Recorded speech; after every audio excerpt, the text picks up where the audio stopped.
Good evening, ladies and gentlemen. This is Christopher Aaron. This is the 30th of August, 2017. There is a major opportunity setting up in the precious metals.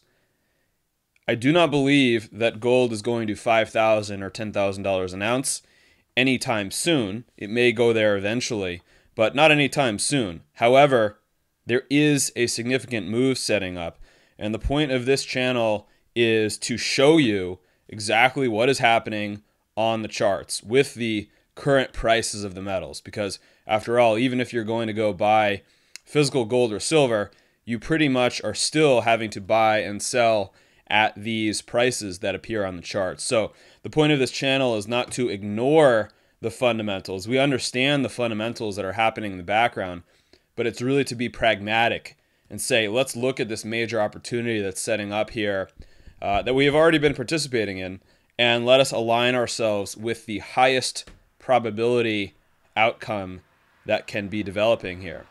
As we look at the spot gold price first, and if you are new to the precious metals, just know that when you're going to buy physical gold or silver, or even if you're going to buy an ETF or something of this sort, you are always going to pay a premium above the spot price of the raw commodity, to put it into such terms. But this goes for anything that you buy. If you're going to buy a cotton t-shirt, you are going to pay a premium above and beyond what a unit of cotton would sell for wholesale, for manufacturing purposes.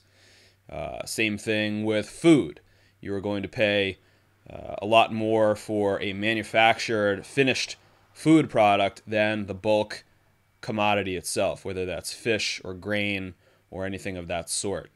So we are looking at the spot price here in gold, which is closed. The most important thing to know here is we have closed above 1300 on 3 days in a row. Now, the important move was back on Monday, so that is this blue line right here. And this was that pop that I was looking for. I was discussing this over the last couple weeks, that the nature of the gold market has been changing, and we will see this in the 1-year chart, which is coming up. But the nature of the gold market at this attempt at 1295, 1297 was different. Gold was consolidating in this region for the last several weeks, whereas on the previous attempts throughout 2017 to overcome this 1295, 1300 level, they had been one-day spikes and then quick drawdown again. So we've seen a consolidation here in gold, and then boom. It's always these kinds of moves, these pops, when a market is going to take out an important technical level that we've been watching here, the $1,300 level. So one close above 1300, coming up to 1325, 1327 here. We will see the significance of this in the next slide, this peak right here. Coming back, but a second close above 1300, and today the third close above 1300. This looks very good. Certainly it's not skyrocketing, but the stability here above 1300 is fairly good. Now, I could see at a worst case scenario, gold coming back down and perhaps doing a 1 or 2 day dip below 1300 before spiking back in the opposite direction.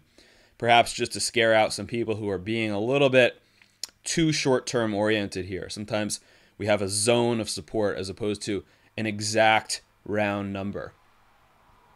So let's look at this. We will turn over to silver here. Now, silver having a nice continuation move as well. Above the $17 level, that is nice to see. Certainly a lot of potential here in silver going forward. I will put this into perspective.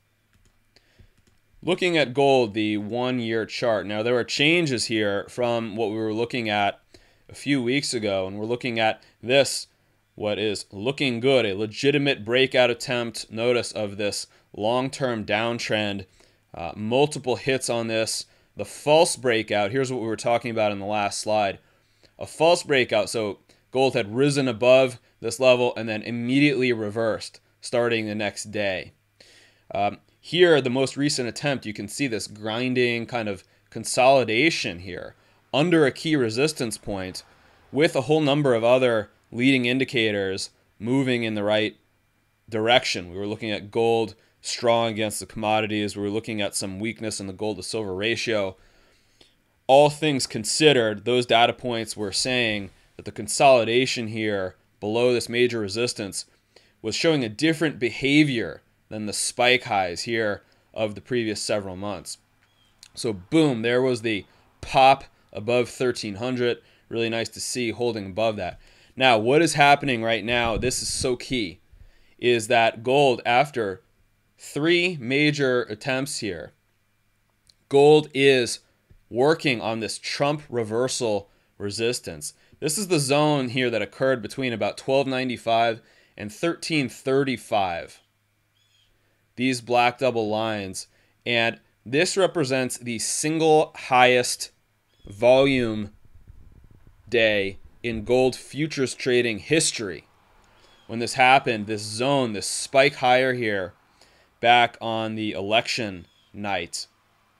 And so what you've had here in these several attempts, and now this third attempt, you have a chipping away. If you can imagine, so a certain number of contracts that were overhanging here were purchased. Another number of contracts that were still overhanging from these sellers here were purchased in June.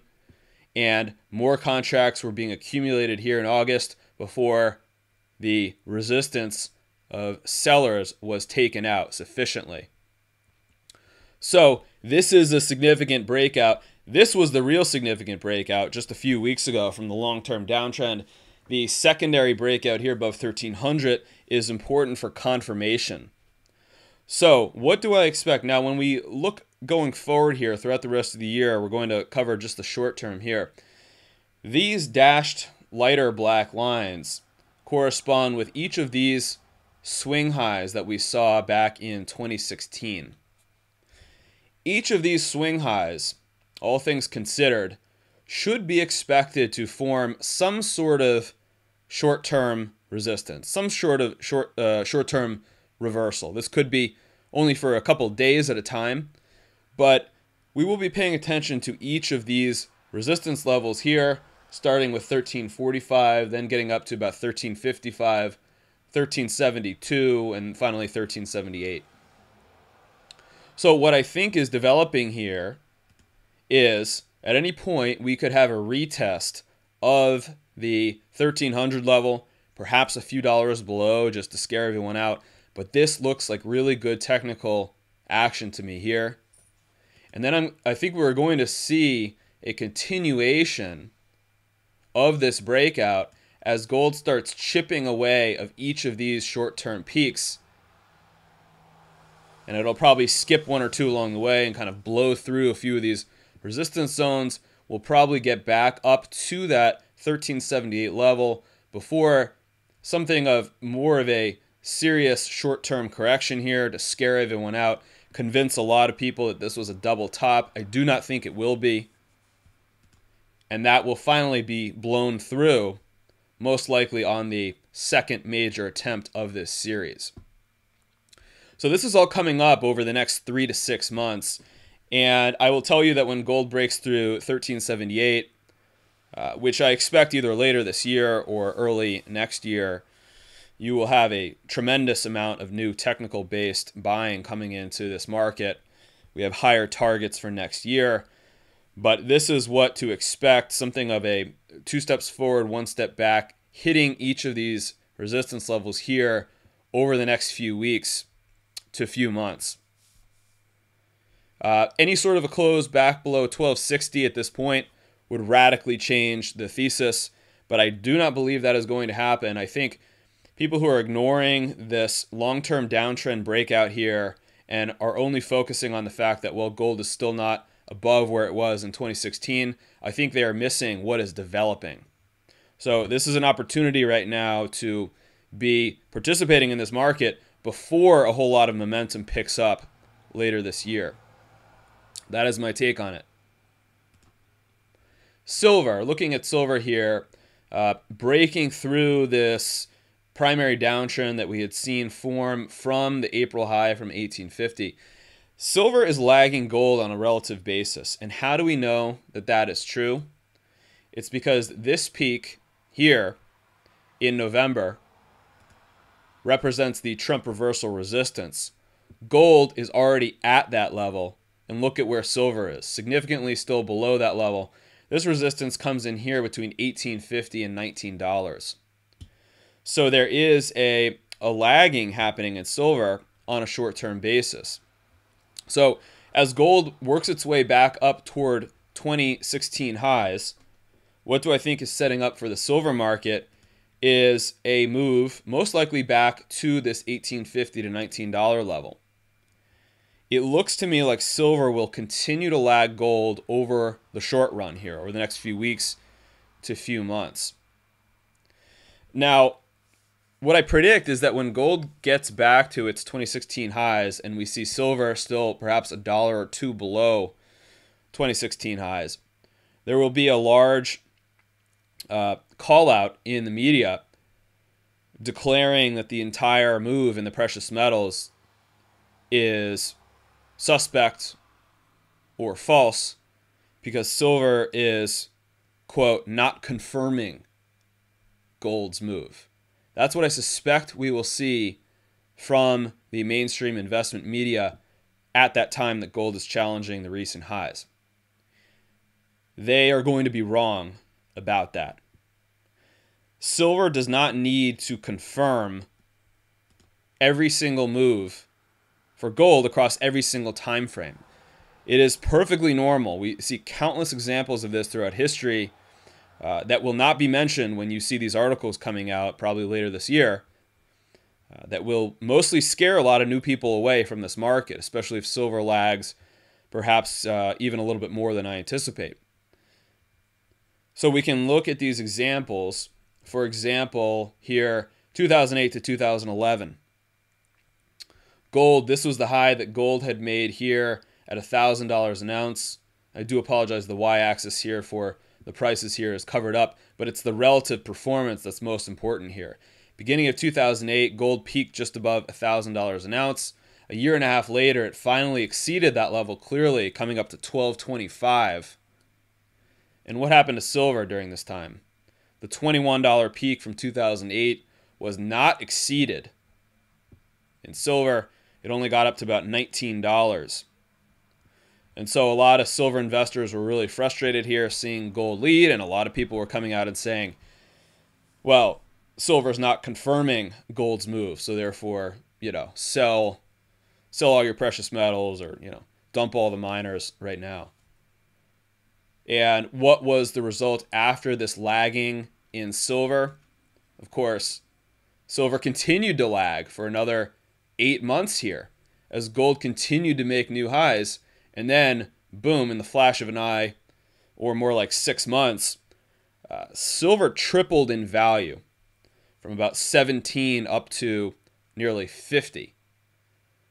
So this example is just to show you here that if we are in a scenario here of silver lagging, which it looks like it's going to, this could just be a short-term lag, or can we imagine, for example, that silver stays underneath $21 even as gold is back up to above $1,400?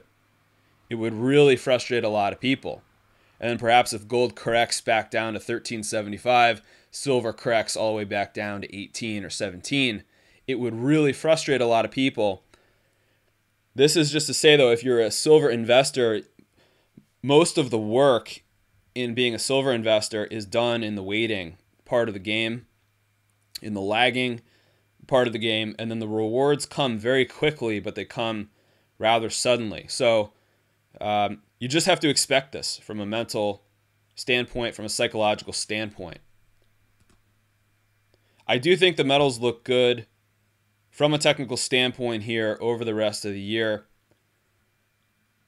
I do want to take this opportunity to extend my thoughts and prayers to anyone who is in the Texas or the Louisiana coast areas. It's been a devastating storm down there. I can't even imagine what people are going through. So my prayers are with you for anyone who is there or anyone who has family or loved ones there. The research that is published here every week contains the exact trades and the exact investments that I am making with my personal account. And it also contains all the research that goes behind those moves. So it's basically designed to allow the private investor to understand all the data points that are coming together that are making me either bullish or bearish at a given time for physical gold, physical silver, the GDX individual miners that we own here. We didn't cover the miners today, but I think that is, I think the move is going to be even bigger in some of these miners that are still historically undervalued. We covered that last week relative to many different asset classes. So you can find out more on that on the website if you're interested. And I also work with individuals from very beginners in the precious metals who are just looking to make sure, for example, that they're not buying the wrong kind of gold or silver, not spending more than they should spend on, let's say, a numismatic coin. Numismatics are very interesting, and there is a place for them in this market, but I do not think the beginner should be paying high premiums for numismatic coins when they're looking to get exposure to the metals themselves. I also work with some people on constructing individual portfolios or assessing various components of their precious metals portfolio. Thank you very much again for watching. I will see you this time next week.